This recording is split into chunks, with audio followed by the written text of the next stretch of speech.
really funny, ready man. to and to go into some of those the rooms and everything that he be doing, man, the theaters and all the shows that he got going on, man. He's hilarious, man. I love Gary, man. Shout out to Gary, bro. Yeah, to be a white guy to be able to cross over because he crossed over. And you see what I'm saying? Oh yeah. He crossed over because he's able to. He got yeah. Our people love it. Love it. Oh yeah. And there's a lot. I mean, I'm not a Seinfeld type of guy. Yeah, we on Boss Talk 101. Yeah, we gonna talk. What was it like working with Gary Owens? Gary Owen was cool. He was cool. I mean, he cool in my book. We went out there, we did the show. Now this the white boy, right? Yeah. Mm-hmm. Okay, I don't really know him. I don't watch him like that. I seen him on a few movies. Think Like a Man. I seen him doing some stuff where he was at the store on Ride Along. I think that was it with Kevin Hart and him. He's funny, man. The boy ready now. I ain't gonna lie to you. He ready. You know what I mean? He's ready.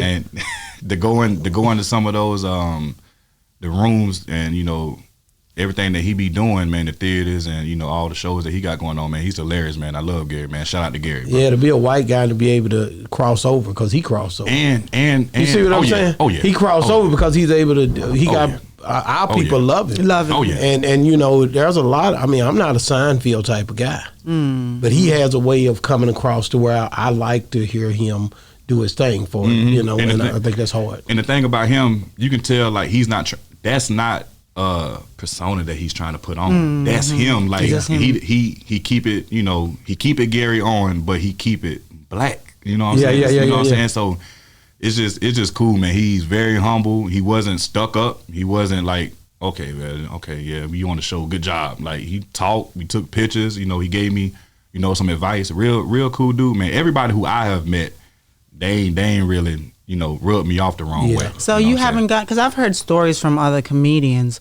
that, especially when you're opening for other comedians, that some comedians can turn around and try to give you rules. Oh, yeah. As in, okay, you can't tell this type of jokes, you can't do this, you can't do that, because that's what they're going to probably do, or you can't try to upstage them, so to say. You can't be funnier than them. Have you ran into that? Yeah, I've definitely ran into that. And, anybody who take that the wrong way, all I got to say is, man, stay creative, because at the end of the day, you got to respect the headliner.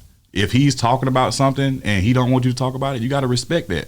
I've had that happen a couple times where I've probably talked about 2 or 3 topics or like some jokes or whatever, and the headliner come out there and say it, and then the next show he'll be like, hey, look, I'm kind of sort of talking about that. Try to, not talk about that. And I'll say, bet, let me go to the pen and pad real quick. Let me move some stuff around. I ain't gonna talk about it because, I got jokes and material for days, you know what I'm saying? And then too, I improv a lot too. So, I mean, it ain't nothing to me, it is what it is. You gotta respect the headliner. You gotta respect the headliner. True. Because a lot of people want to get in this game and they want to do comedy, and they'll say, hey, look, I got 15, 20 minutes, and that's the only 15, 20 minutes that they got. I always prepare myself for 30, 45, because you never know. I've had times where I had to get on stage and the headliner was probably 15 minutes late, and I got to do an extra 15 minutes on top of the 20 that I just did. Content. So it's very important. So if you're trying to get in this game and you're trying to become a comedian, don't just run off with just the material that you got. Keep constantly writing, because there's stuff to talk about. There's so much going on in the world right now. You got material. There's so much going on in life. You got stuff to talk about all day. And you say you do skits, but which one to you is harder? Harder for you to do stand-up comic or to do your skits? Because I know some comedians who only do skits and don't do the stand-up, and vice versa. So which one is harder to you? I would say the stand-up. I would say the stand-up, because for one, you're right there in front of their faces. You know what I'm saying? And then plus 2, people are so sensitive. Even though I got a nice following on social media, there's still a lot of people who haven't heard of me. So just like how when I came out last night, I already know when I come out, like, people not gonna be like, oh, the comedian. So what I do, I walk back off the stage and I get everybody. You do that back. every time? I do that every time. That when you did that last night, that was I want to say that's the first time I've ever seen anybody did that. And I looked at him like, what? Yeah. What's going on? Yeah, but do you see like the difference from when I first Well, came when out? you went out of there that time, I was looking at y'all. I said, "Hell, I might be for the go." I'm not gonna sit up here and I said, maybe he's right. And you know what I'm saying? But I didn't. I said, you know what? I'm gonna stay because Eddie ain't came out yet. And my wife, she wants to stay. But see, look though, I never take offense to that because I already know it's coming. Yeah. You see this big dude walking up there, you like, man, look here, man, look. I'm gonna need at least about $20 back. You know what I'm saying? Seeing this shit right here.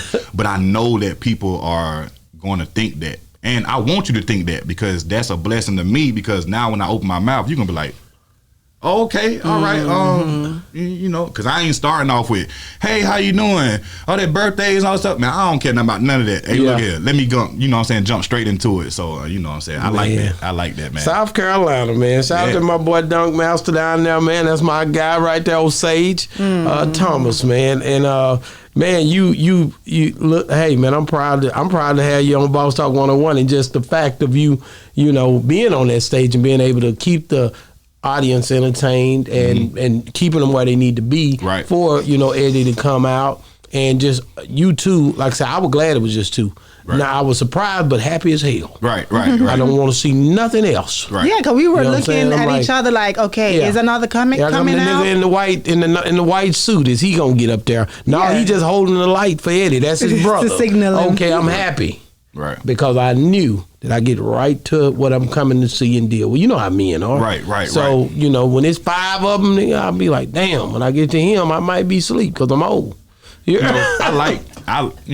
I'm not never against doing 3 or 4 man comedy shows, but I like doing 2-man shows because for one, like I know how our show is. I know what's expected of me to go out there.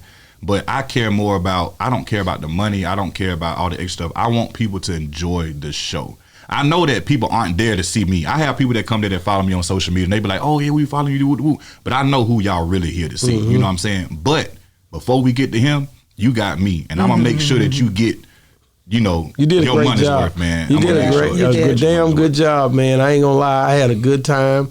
It was great. I've been up there. We've been up there a lot here lately. So just being in there interacting with you guys, man. And y'all gonna be back in Dallas in June. Yeah, June. So yeah, we come for Addison, which is right up the street. Yeah, we come to Addison and we come into Houston. Y'all going to Houston? Yeah, we got Houston. So we come. Man, I might be up there. I'll be up there doing the show. When are y'all going to Houston? I didn't look up Houston's. I have no idea. Yeah, but he just knows. I know June you're gonna be in Addison. So all y'all who want to check out Eddie Griffin and Hulk the comedian is going to be June. I don't remember the date, but look up Addison Improv and you can come check it out. It's definitely a dope show. You definitely going to get your money's worth. You definitely going to laugh from start to finish, and you definitely going to enjoy yourself. But if you sensitive, stay home. Yeah, because y'all. He was apologizing last night. He didn't mean it. That nigga didn't mean that. I'll sit there and watch it. I said, he don't mean it. That nigga don't give a damn. He say what he say, and you going to have to deal with that. Because, a lot of people, they come to comedy shows, man, and they really don't come to enjoy themselves. They don't come to enjoy themselves. They come and they just. So what they come to do then? To get offended. I come to enjoy myself. To get offended. I've seen a few of them do that.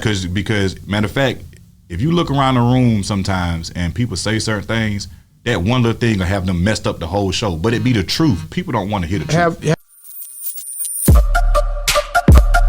Yeah, we on Boss Talk 101. Yeah, we gonna talk.